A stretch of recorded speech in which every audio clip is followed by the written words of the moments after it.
Bonjour à tous et bienvenue. Merci d'avoir répondu nombreux à l'invitation de la CNG, l'Association climatologique de la Moyenne-Garonne, pour participer à ces rencontres nationales agro-météo 2026. Le numérique pour répondre aux aléas et aux changements climatiques. C'est le sujet de cette journée, une journée volontairement technique sur l'agrométéorologie, avec comme ambition de confronter ceux qui sont sur le terrain, ceux qui subissent les contraintes du climat, et les techniciens, les ingénieurs, les chercheurs qui proposent des services ou des pistes de travaux pour aider à mieux se préparer face aux contraintes du climat à venir. L'objectif, c'est de parler concret, c'est de parler outils, de parler solutions aujourd'hui pour être prêt demain et être prêt également après-demain. Sans plus tarder, je vais céder la parole à Paul Gauvin, conseiller départemental de Lot-et-Garonne, qui demande de venir nous rejoindre pour introduire un petit peu cette journée. Bonjour Pierre-Anthony, merci à toutes et tous d'être là, et puis c'est vraiment un grand plaisir de vous accueillir dans ce département donc très agricole, ce département qui est connu aussi peu nationalement pour être assez, on va dire, actif sur ces thématiques-là.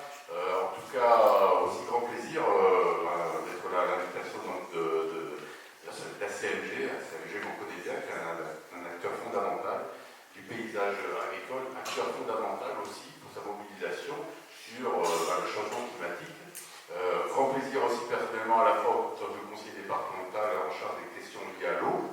On va forcément en parler beaucoup. Alors pour tout vous dire même, certains me connaissent en tant qu'architecte, mais j'ai aussi une formation de géographe.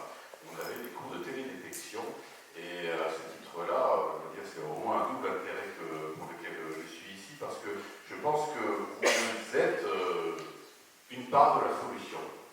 Nous attendons au département, en tout cas, d'avoir des éclairages sur les thématiques qui vous intéressent. Nous pensons que votre rapport est forcément fondamental pour l'avenir de nos filières. On sait qu'elles sont nombreuses dans ce département-là, et à ce titre-là, je pense que vous avez forcément à la fois droit, mais devoir de débattre sur ce territoire qui est secoué, on le sait, par les crises agricoles. Une partie des solutions, en tout cas de la réponse, en tout cas la CMG est mobilisée donc depuis de longues années. Je suis très heureux que le département ait été mobilisé depuis le départ, me disait Jean-François, et vous accompagne. Alors évidemment, jamais assez, mais quand même, c'est un effort quand même consistant pour lequel on se bat tous les ans pour pouvoir continuer. En tout cas, merci beaucoup d'être là. J'attends avec impatience vos contributions et j'espère qu'on pourra en discuter cet après-midi. En tout cas, merci beaucoup donc, pour cet investissement et de vous être déplacé en tout cas, à venir nous voir, nous apporter des solutions.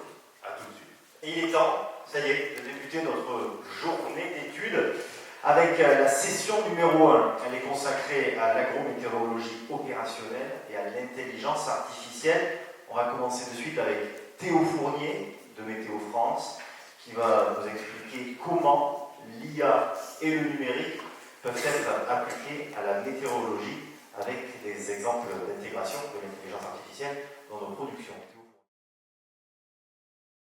Bonjour à toutes et à tous. Alors, je m'appelle Théo Tournier, c'est pas grave, mais il y a un décompte souvent. Alors voilà, je suis Théo Tournier, je suis data scientist au laboratoire d'intelligence artificielle de Météo France. Je ne vais pas vous présenter aujourd'hui des projets exclusivement appliqués à l'agrométéo parce qu'on n'a pas encore eu l'occasion de travailler sur ce type de sujet. Et ce sera des sujets un peu connexes sur lesquels, en final, on pourrait appliquer l'intelligence artificielle et vous allez peut-être vous dire ah, finalement, ça pourrait me donner une idée. Météo, ils ont pu faire, à Météo France, ils ont pu faire des projets un peu de même style. Peut-être que si nous, on avait telle ou telle base de données, etc., on va le voir ensuite, on pourrait justement développer ce type de projet. Du coup, on va commencer par quelques définitions, parce que l'intelligence artificielle, c'est un mot à la mode, qui est utilisé parfois à tort et à travers. Et donc, je voulais rappeler que l'intelligence artificielle, en fait, c'est vraiment tous les outils qui peuvent être utilisés pour un peu ressembler à un comportement humain. En l'occurrence, dans la famille de l'intelligence artificielle, il y a plein de sous-familles. Donc, l'intelligence artificielle, dedans, on retrouve le machine learning. C'est l'apprentissage machine en français. Et au sein de cette famille de machine learning, on retrouve le deep learning, qui est en fait ce qu'aujourd'hui on va plutôt appeler comme intelligence artificielle. Quand vous entendez dans les médias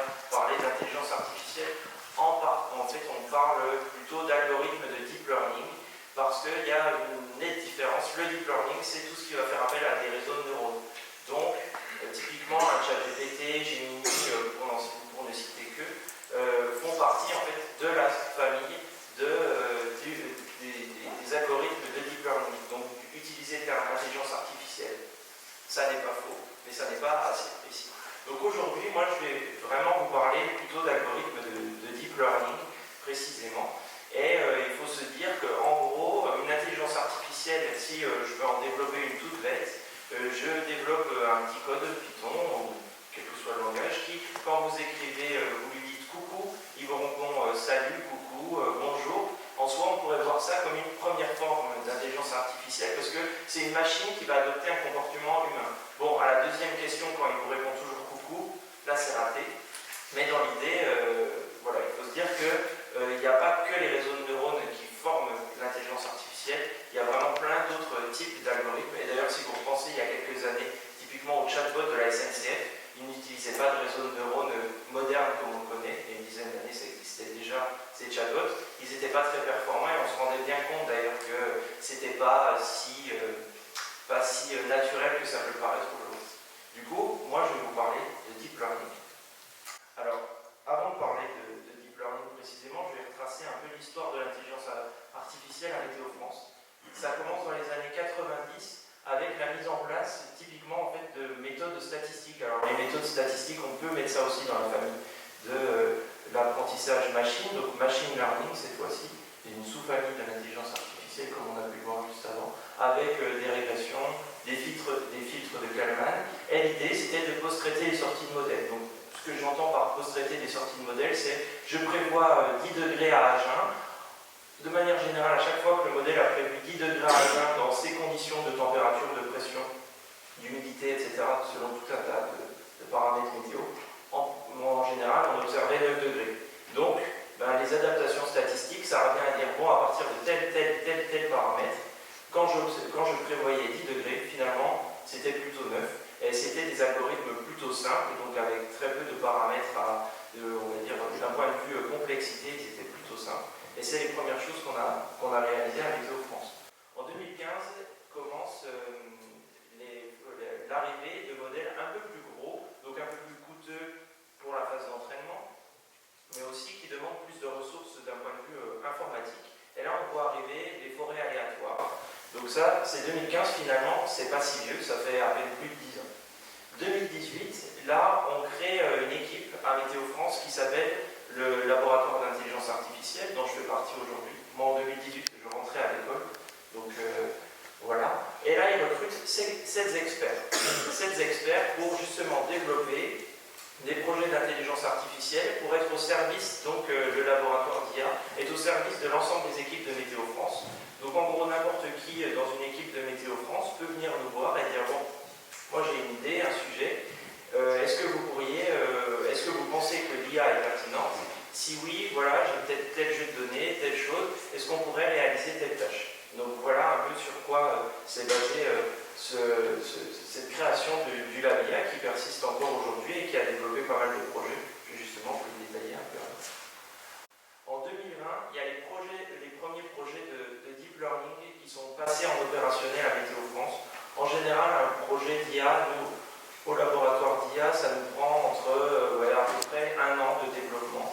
Donc voilà, et là il faut se dire qu'il y a 1 an de développement, après il faut le faire tester par les équipes demandeuses pour voir si ça répond vraiment aux besoins, voir si les usagers sont contents du produit. Et puis derrière, on va l'intégrer aux chaînes opérationnelles, donc ça arrive en 2020.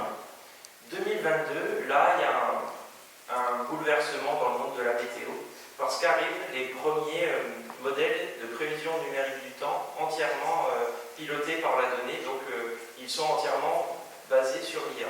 Et là, gros bouleversement, parce qu'en fait on se rend compte, je vais y revenir un peu plus tard parce que je vais vous présenter quelques slides sur le sujet, mais on se rend compte que finalement toutes les équations, tous les modèles physiques qu'on a pu développer les 50, 60, 70 dernières années, finalement ça pourrait presque voler en éclats parce qu'avec une grosse base de données, un réseau de neurones assez puissant est capable de quasiment tout remplacer, quoi. Alors il y a certaines limites, là je vous le présente de manière un peu ostentatoire, mais finalement il y a quand même, on observe qu'il y a encore pas mal de limites et c'est encore dans le domaine de la recherche.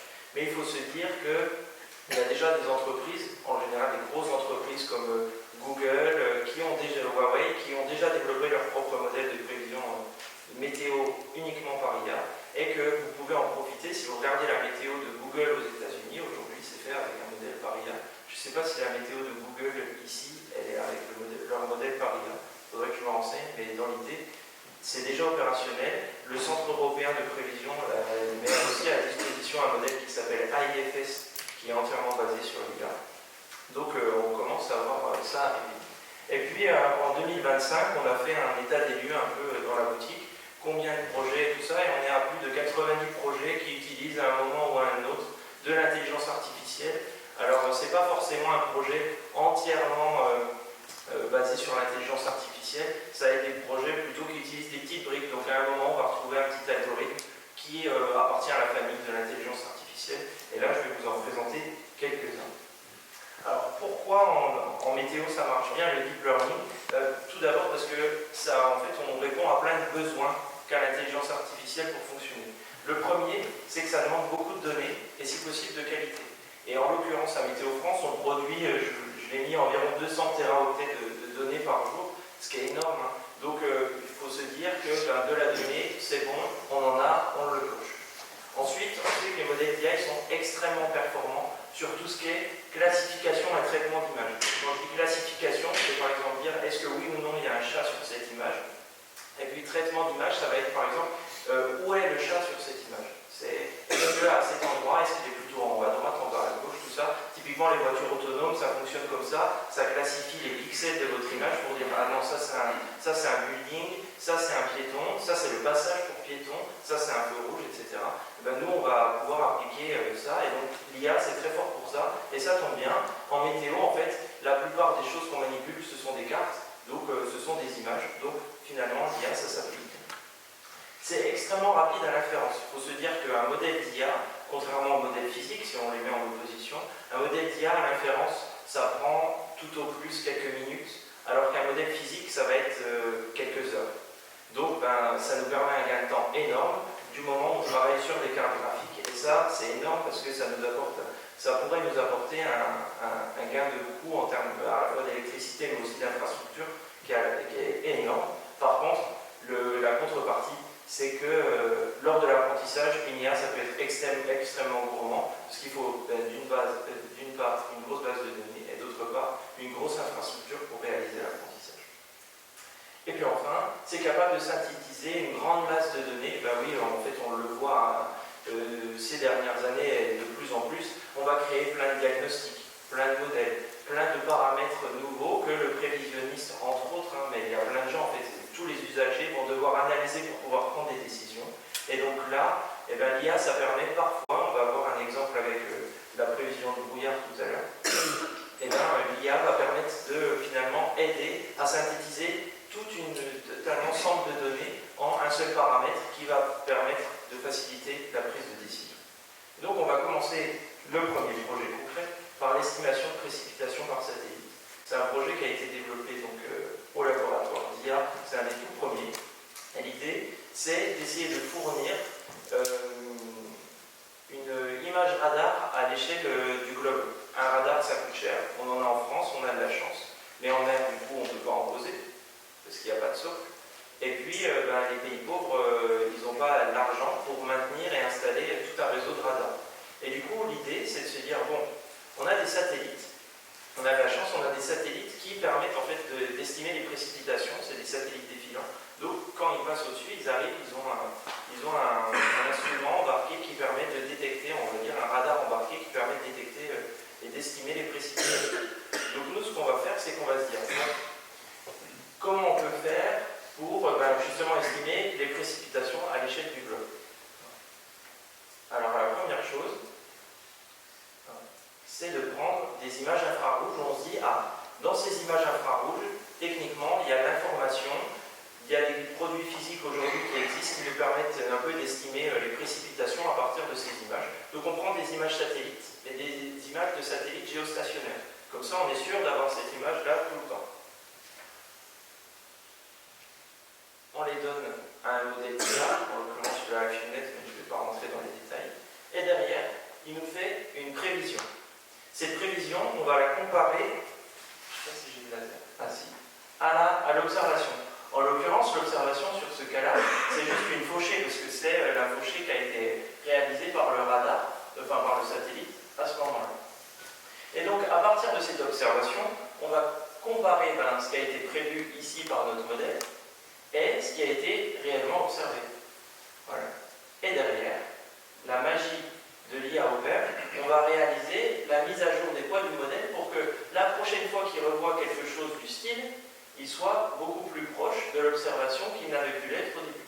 Et on répète cette boucle-là, tac, tac, tac, tac, tac, des centaines de milliers de fois. Et c'est comme ça qu'on va réaliser l'apprentissage de notre intelligence artificielle. On le fait plein de fois, et à la fin, on obtient ce style d'image quand on va appliquer ça à l'échelle du globe. Donc là, on va prendre plusieurs satellites géostationnaires et on va appliquer notre modèle d'IA, sauf que là, on n'a pas la vérité, et on va simplement lui dire, prévois-moi tout. Et donc ça, c'est ultra utile, en particulier par les prévisionnistes de Météo France. Ça a pu servir sur l'arrivée des cyclones ou de tempêtes, parce que vu qu'on n'a pas de radar en mer, ça nous permet d'avoir une meilleure estimation des précipitations un peu partout sur la planète. Et donc on a comparé ce produit à l'état de l'art existant, et en l'occurrence, le travail qu'a réalisé Léa et Laurent, ici, cité en bas, est meilleur que tous les autres produits qui avaient pu être développés auparavant. Maintenant, je reste dans les précipitations, sauf que cette fois-ci, avant j'étais dans l'observation, maintenant je suis dans la prévision immédiate. Alors, ce qu'on appelle prévision immédiate, vous devez peut-être le savoir, mais c'est l'idée de prévoir sur les 3 prochaines heures ce qui va se passer, et là en l'occurrence les précipitations. C'est super important en fait, à la fois pour nous, parce que le côté vigilance, Météo France, tout ça, pour les usagers, ne serait-ce que pour l'application, quand vous ouvrez votre application Météo France, vous avez une estimation des précipitations que vous avez plus dans l'heure, c'est ça qui est derrière.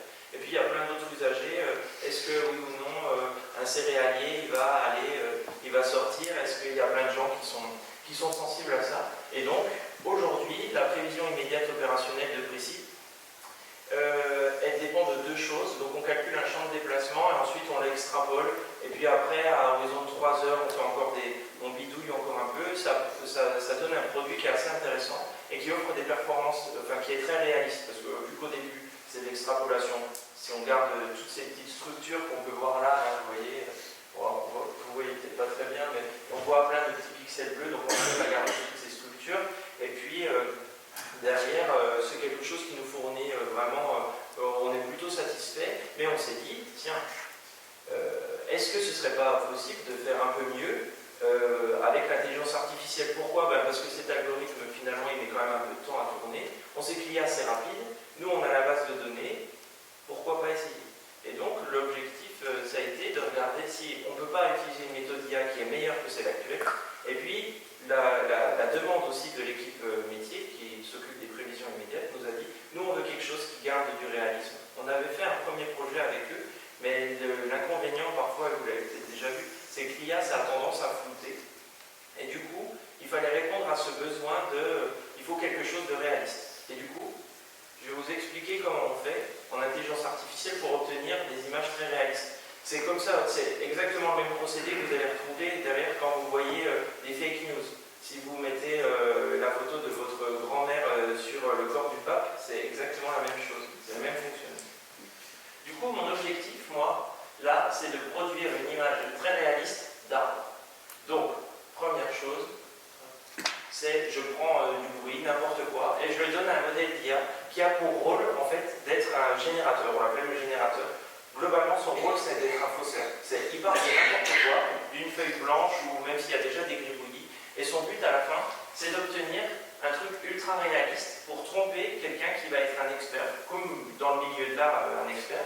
Et donc, au début, il va produire des trucs pas très réalistes, quoi. Donc, le discriminateur, l'expert, on lui dit, est-ce que celle-ci, elle est vraie ou elle est fausse par rapport à celle-ci? En gros, on lui dit, est-ce que l'image qu'on t'a donnée, là, elle est vraie ou elle est fausse? Là, sans hésitation, elle est fausse. Du coup, il va le redire au générateur, ton image, en gros, tu m'as pas trompé bien longtemps, moi je sais qu'elle était fausse, donc améliore-toi. Et donc le générateur va s'améliorer, on va faire la boucle comme ça, des centaines de, plutôt là, millions de fois. Là, c'est très très long à apprendre ce type de modèle. Et on va le faire jusqu'à ce qu'à un moment, on arrive autant, en fait, que le discriminateur ait quasiment une chance sur 2 de se tromper. 50% du temps, il va dire c'est cette image qui est fausse, et 50% du temps, il va dire c'est celle-ci qui est fausse.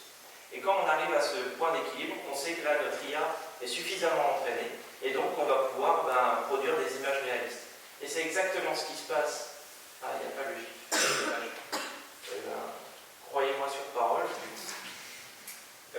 Là, quand ça s'anime, vous ne pourrez pas faire la différence entre l'observation et la prévision. C'est pas pour autant que la prévision est parfaite. C'est simplement que la prévision est une image réaliste de radar. Contrairement à ce que c'est vraiment dommage qu'on ne le voit pas, mais il faut se dire qu'on n'est pas capable, si on le montre à un prévisionniste, et je l'ai été, eh bien, ou peut-être que si j'appuie, bon, c'est pas grave, mais globalement, c'est des images où on ne peut pas les différencier. Si on demande à un prévisionniste de dire laquelle a été générée par IA, laquelle ne l'a pas été, c'est impossible de le différencier. D'un point de vue structurel et tout ça, ce n'est pas possible. Donc ça, c'est un modèle qui a été développé, on a repris un modèle développé par Google en 2021. Et Google a, on va dire, la bonté d'avoir donné les poids, d'avoir donné son modèle sur Internet, sous certaines conditions d'utilisation. Il y a une licence, évidemment. Donc c'est un modèle qu'on a récupéré, qu'on a évalué sur le domaine France. Et à partir de ça, on s'est rendu compte qu'en fait, les performances étaient assez incroyables et qui battaient l'ensemble des algorithmes qu'on avait pu tester jusque-là. On en a testé d'autres de modèles que Google, mais finalement c'est celui de Google qui détient les meilleurs scores. Et puis on a fait aussi évidemment des analyses visuelles des études de cas. Sur une quinzaine d'études de cas, c'est l'équipe en charge de la prévision immédiate qui a fait ça.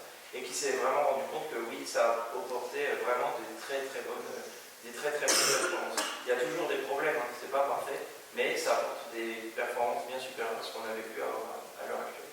Alors là, on est dans la phase où on va passer donc, le modèle de Google en opérationnel, mais comme on n'a pas la pleine propriété intellectuelle, on va essayer de nous le réentraîner à Météo France à partir de rien. Donc on a récupéré, en gros, on a lu le papier là, qui est cité en bas, et on l'a réimplémenté de A à Z. Et là, on attend juste une petite mise à jour de notre infrastructure qu'on va gonfler un peu, et avec des nouvelles cartes graphiques. Et avec ces nouvelles cartes graphiques, on a espoir de pouvoir entraîner. Il faut se dire que là, c'est à peu près 1 à 2 semaines de calcul intensif sur des cartes de dernière génération. Donc ça consomme un peu. Mais le jeu en vaut la chandelle et les résultats sont vraiment prometteurs. Je vais passer maintenant à la prévision de brouillard en Vallée de Seine. Ça, c'est un projet qui vient en fait de quand j'étais prévis à Lille. On avait un problème. Tous les jours en prévis, on se posait la question, est-ce que oui ou non, demain, il y aura du brouillard dans la vallée de la Seine? Parce qu'on a un client qui est là-bas et qui convoie des bateaux. Et vraiment, eux, leur rôle, c'est d'envoyer des pilotes monter sur les gros cargos dans l'estuaire de la Seine. Et derrière, c'est ces pilotes-là qui ramènent et qui convoient les bateaux jusqu'à au moins Rouen, voire Paris. Et donc, ils sont en charge de gérer la navigation. Et quand il y a un brouillard avec 200 mètres de visibilité et que le bateau fait 250 mètres, c'est pas très pratique à piloter. Donc, il y a déjà eu une fois un accident, un échouement volontaire, où ils ont dit non, là c'est trop dangereux, on préfère échouer le bateau.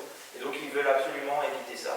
Et donc, à Météo France, on leur rédige un bulletin 2 fois par jour sur le fameux risque de brouillard ou de brume. Et donc, vu qu'on s'est posé cette question-là, on s'est dit, est-ce qu'on ne pourrait pas développer justement une intelligence artificielle qui nous aiderait à prendre cette fameuse décision? Et par chance, en fait, le client avait une base de données d'observation tout le long du linéaire de la Seine, tout le long où il passait, et ils ont des capteurs de visibilité. Et donc, on a fait une convention avec eux, on les a récupérés, ces capteurs. Ça nous a permis d'entraîner une intelligence artificielle toujours un peu sur le même principe. Et là, on prend en entrée des observations, donc des observations qui sont le long du linéaire, donc les dernières observations de visibilité, les dernières observations de température, tout ça. On met un peu de prévision quand même pour aider le modèle, parce que c'est quand même pas simple, la prévision de brouillard. Et derrière, on a utilisé 2 modèles d'IA, parce qu'il y en a un qui a des points forts dans certains cas et d'autres des points forts dans d'autres cas. Et donc là, on va donner un modèle de forêt aléatoire, un réseau de neurones. Et à la fin, voilà ce que ça donne. Ça, c'est ce qu'on envoie tous les jours au prévis, 2 fois par jour. Donc là, on voit les heures. Et puis, quand ça monte, c'est le nombre de stations sur lesquelles notre algorithme prévoit du brouillard. Et donc, en gros, il y en a 4, parce qu'on met en entrée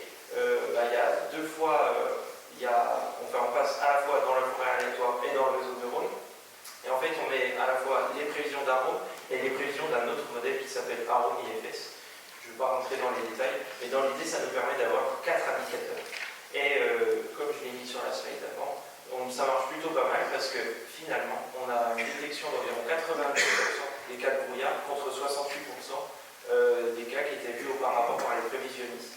Donc aujourd'hui, les prévisionnistes sont plutôt contents et le client ne s'est pas plaint. Donc on peut dire que s'il ne se plaint pas, c'est que ça va. Donc là, pareil, cas d'application de l'IA. En gros, c'est se dire, bon, ben, finalement, la modélisation physique, elle a ses limites dans cette vallée, c'est trop compliqué, il y a trop de paramètres qu'on ne maîtrise pas, qu'on n'arrive pas à modéliser. Il faut se dire que la grille à Rome, le modèle de prévision, c'est un point tous les 1,3 km. Et du coup, en fait, il ne voit même pas la vallée de la Seine. Alors que c'est, si vous êtes déjà allé là-bas, c'est très encaissé. Et du coup, avec ces grandes falaises, donc, ben, ça a un intérêt. Et là, on arrive à un peu dépasser les limites de la prévision physique classique.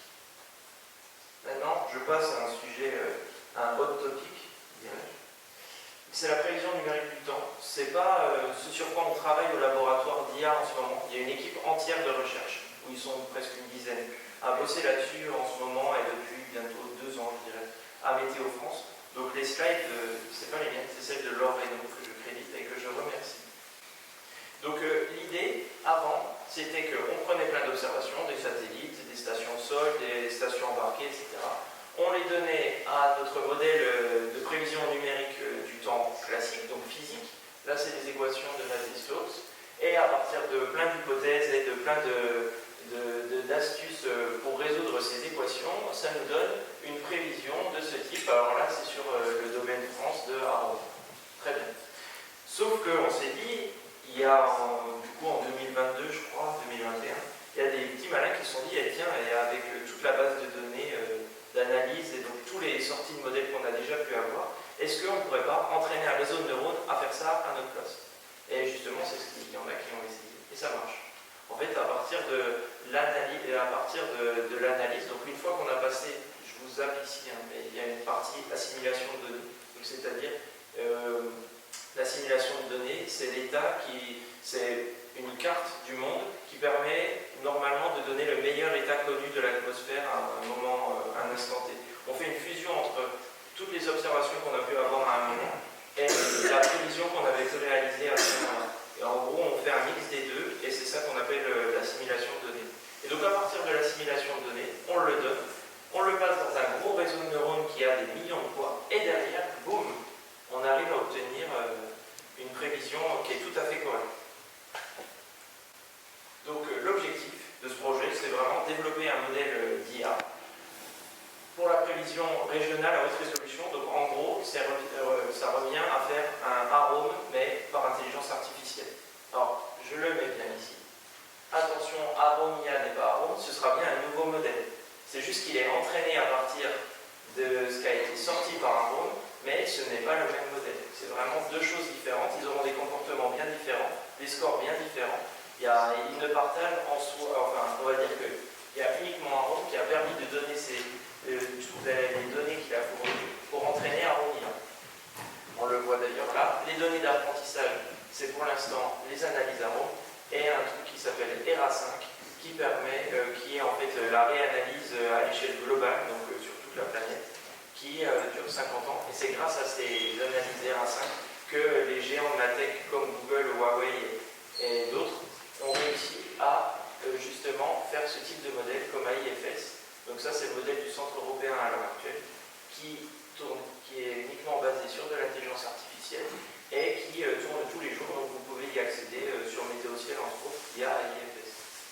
Et donc nous, l'idée, c'est de prendre AIFS et de définir une petite zone juste à l'échelle de la France, plus précise. C'est-à-dire que là, on aura 31 km et nous, on aura du 31 km partout ailleurs et 2,5 km à l'échelle de la France. Voilà un peu comment ça fonctionne. Et donc, je peux vous montrer en avant-première des premiers scores. Voilà une prévision arôme à gauche, une prévision aromia réalisée à droite. Donc là, c'est assez récent, ça sort du four de décembre. Et puis, on a calculé les premiers scores. Alors, vous voyez les scores, il ne faut pas les prendre à la lettre, parce qu'il n'y a que 28 jours qui ont été calculés, c'est en juin. Mais dans l'idée, on a le REQM, donc c'est un score qu'il faut avoir le plus proche de 0 en ligne droite, et puis il y a le biais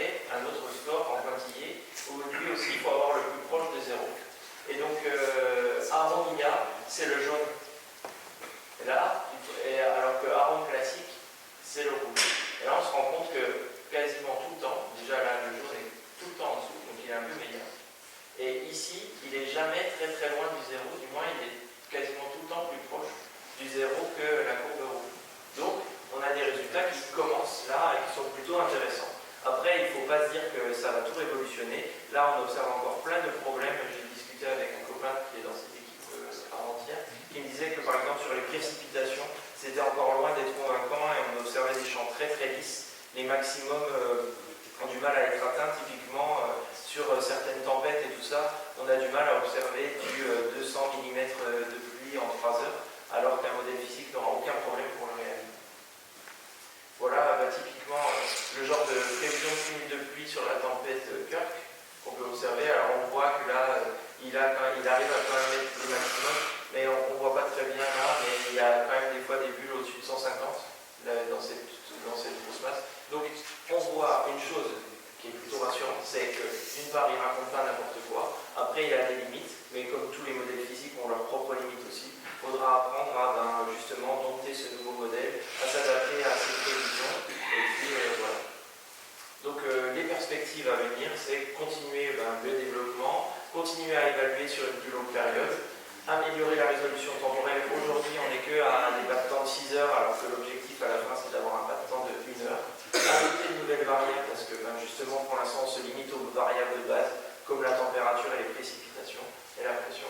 Et puis, surtout, on a pour espoir que il y a un nouveau jeu de données qui va être disponible et qui tourne en ce moment à Météo France, qui s'appelle ARA, qui est une grande réanalyse haute résolution sur la France, donc à 1,3 km, qui sera disponible sur quasiment 60 ans de données. Et donc là, on a espoir que ce genre de jeu de données nous permette vraiment d'améliorer la qualité des prévisions et donc l'apprentissage du modèle. Voilà. On quitte maintenant la prévision numérique du temps par IA et on va sur quelque chose de totalement différent que là, cette fois-ci, on développe là, et qui est en fait la génération de texte. On a tous vu là ces derniers temps la montée en puissance de tout ce qu'on appelle les LLM, les Large Language Models, donc ChatGPT, Gemini, tout ça.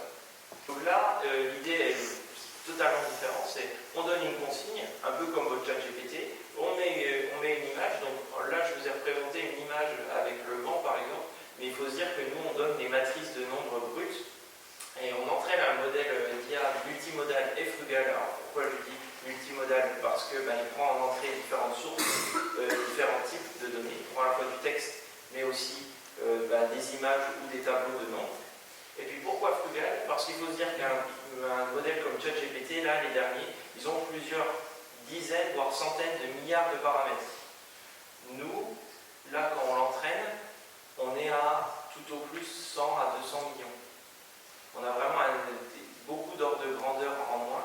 Pourquoi on fait ça? Parce qu'on s'est dit, en fait, le vocabulaire qu'on retrouve ici, dans la prévision, c'est le genre de phrase là, secteur sud-est, 10-15 heures, rafale 25-30 nœuds, c'est ultra synthétique. Donc il n'a pas besoin de connaître énormément de choses, il n'aura pas besoin de voir autant de données que peuvent en avoir besoin ces grands modèles de langage. Donc on s'est dit, s'il n'y a pas besoin d'autant de données, il n'y a pas besoin d'autant de volume, le modèle n'a pas besoin d'être aussi gros, de comprendre des choses aussi complexes que les modèles du grand public. Et donc, nous, on a une approche, on a tout recodé de nous-mêmes, on n'utilise pas de ChatGPT, on n'utilise pas de Gemini, on a notre propre petit modèle de langage. Et voilà, les premiers résultats fournissent des bulletins qui ressemblent vraiment à des bulletins marines. Le problème, qui est en fait un gros problème, c'est qu'il n'est pas toujours corrélé à la situation météo. On a réussi à le corriger. Et là, on observe encore quelques problèmes. Et donc, les prévisionnistes de la Polynésie française sont en train de le tester actuellement. Et on aura bientôt des retours. Mais, voilà.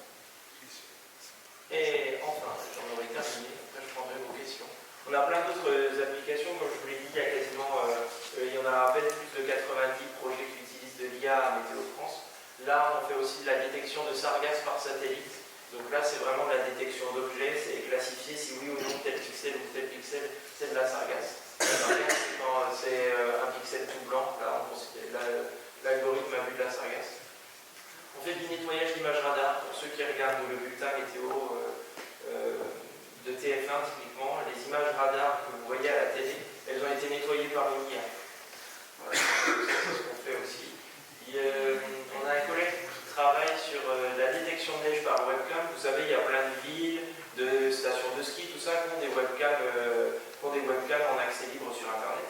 Et bien justement, on a un collègue qui s'est dit, ah mais tiens, si je les récupérais, que je les mettais je récupérais toutes ces données en temps réel, et je vais dire si oui ou non il y a de la neige sur l'image. Et bien en fait, ça nous permet d'avoir, pour les prévisionnistes, plein d'infos sur, ben oui, à cet endroit-là, il y a neigé, puisque la webcam l'a vu, à cet endroit-là, il n'y a pas neigé, et donc ça nous permet d'avoir des informations un peu plus fines, à l'échelle souvent des vallées, voire en altitude aussi, la limite d'une neige.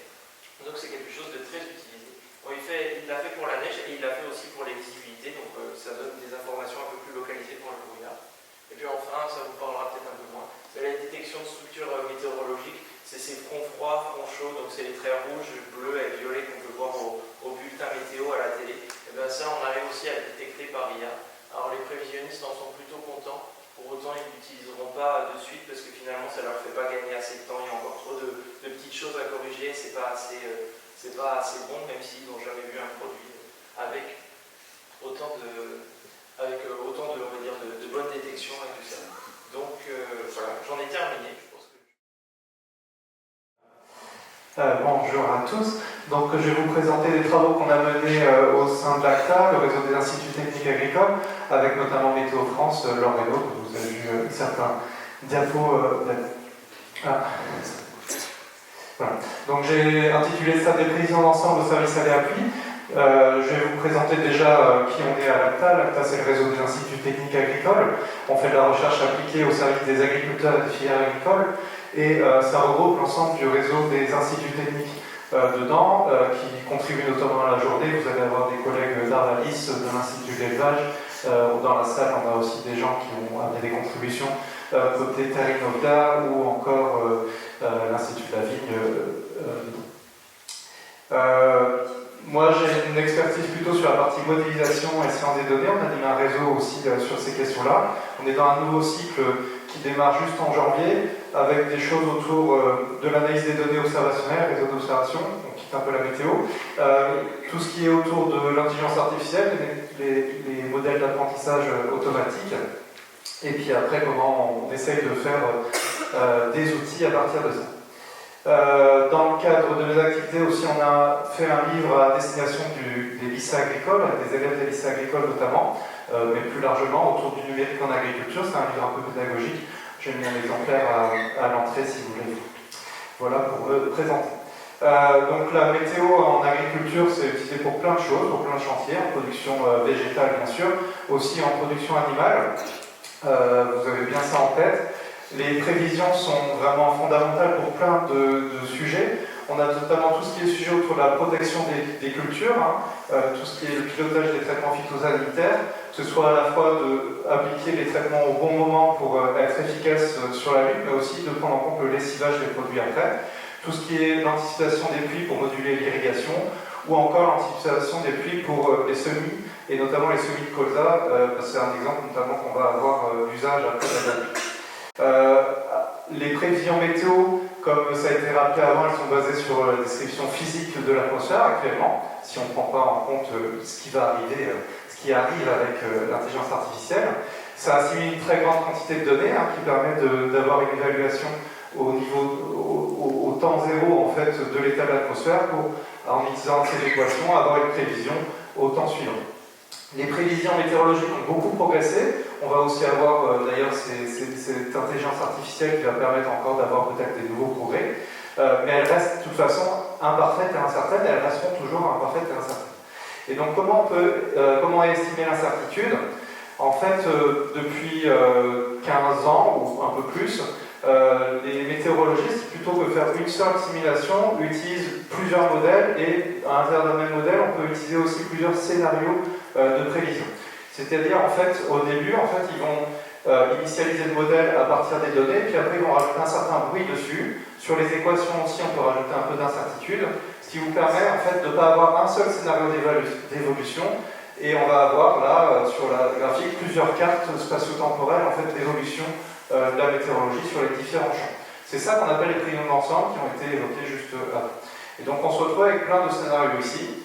Et ça nous permet, après, à partir de ça, de faire par exemple des probabilités d'occurrence de tel ou tel événement ou d'autres choses. Ça, c'est un exemple sur la température. C'est-à-dire que sur un point donné, là c'est à Toulouse, sur la température de base, on voit qu'au début on a peu d'incertitude et puis cette incertitude grandit quand on passe de 0 jours à une quinzaine de jours après. Alors, sur la température, ça se visualise bien, c'est ce qu'on appelle un panache de température sur un an. Nous, dans notre projet, on va utiliser on est intéressé pour les précipitations pour les agricultures à des échelles d'une semaine et de 15 jours. Et donc on va utiliser le modèle européen du Centre européen qui propose 51 scénarios de prévision, qui est mis à jour régulièrement avec une échelle de 9 km environ sur la France et qui permet d'avoir ces ensembles météo. On a profité, en fait, on s'est posé la question en fait en 2022 quand il y a eu une grande sécheresse sur l'ensemble de la France, au mois de juillet et surtout août. Notamment les différents acteurs étaient embêtés pour prendre leurs décisions de semis de colza, de gestion des prairies, etc. Et donc on avait des projets déjà à l'époque sur les prévisions d'ensemble avec Météo France, Centre Institut Technique, et donc on a essayé de combiner en fait cette expertise agronomique côté Institut Technique et l'expertise météorologique pour voir quelle information autour des prévisions météorologiques on pourrait apporter aux agriculteurs pour les aider à prendre leurs décisions et comment on peut faire tout ça.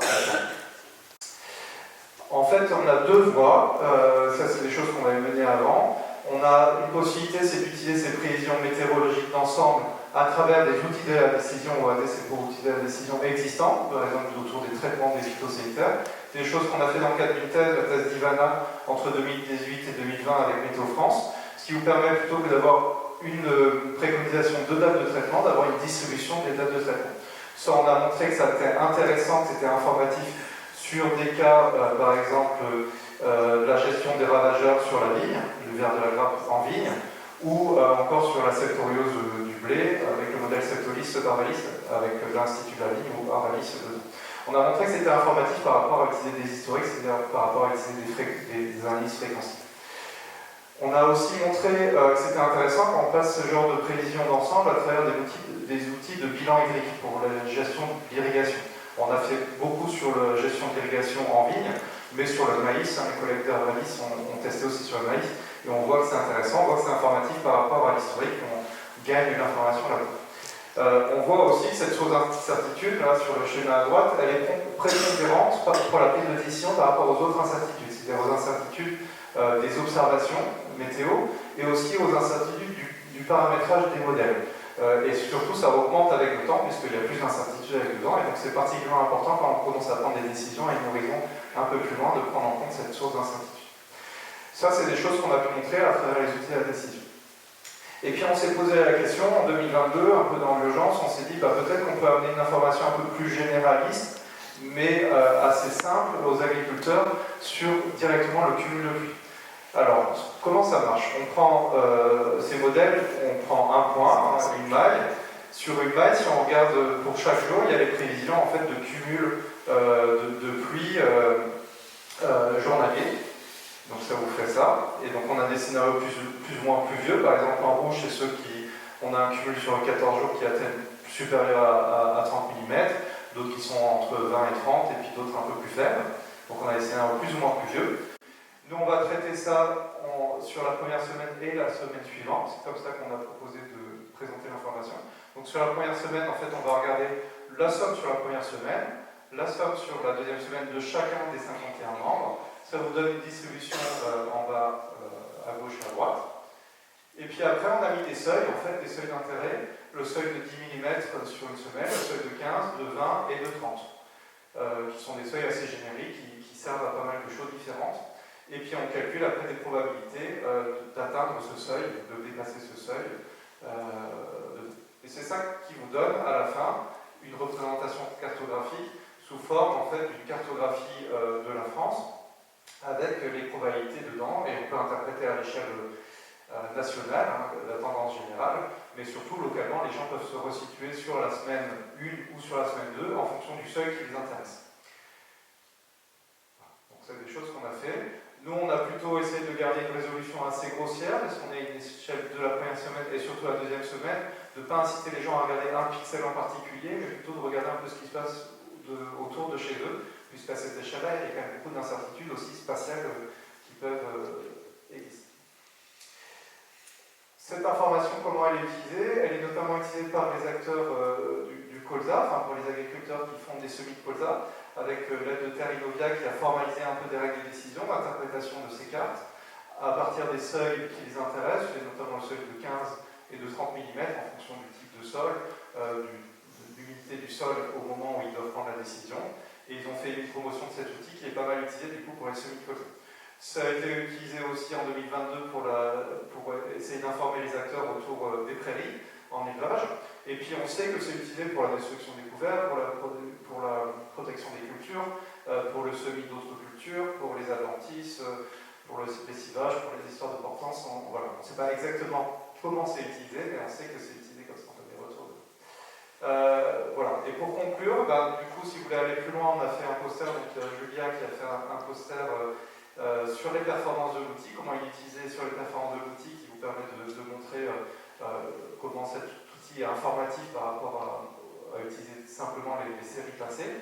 Et puis, on est en cours, on est en train de voir comment on peut améliorer ce service, notamment avec des outils de ce qu'on appelle du post-traitement, c'est-à-dire c'est aussi du machine learning finalement, les random forest, de l'intelligence artificielle, pour essayer d'améliorer cet outil et le rendre un peu plus performant à ces échelles-là, hebdomadaires, sur les seuils qui nous intéressent pour l'agriculture. Et on a aussi une enquête qui est prévue pour essayer de voir comment les agriculteurs conseillers comprennent ces informations-là probabilistes, qui est aussi un enjeu, c'est pas évident de communiquer sur ces informations-là, donc comment ils les comprennent, est-ce qu'on peut améliorer l'explication de ces informations-là, et enfin comment c'est utilisé sur le terrain, c'est-à-dire sur quelle problématique c'est utilisé, mais aussi comment ils l'utilisent concrètement, c'est-à-dire dans leur chaîne de décision, comment c'est pris en compte directement. Donc ça c'est une enquête qui est prévue aussi dans les prochains. Voilà, je vous remercie.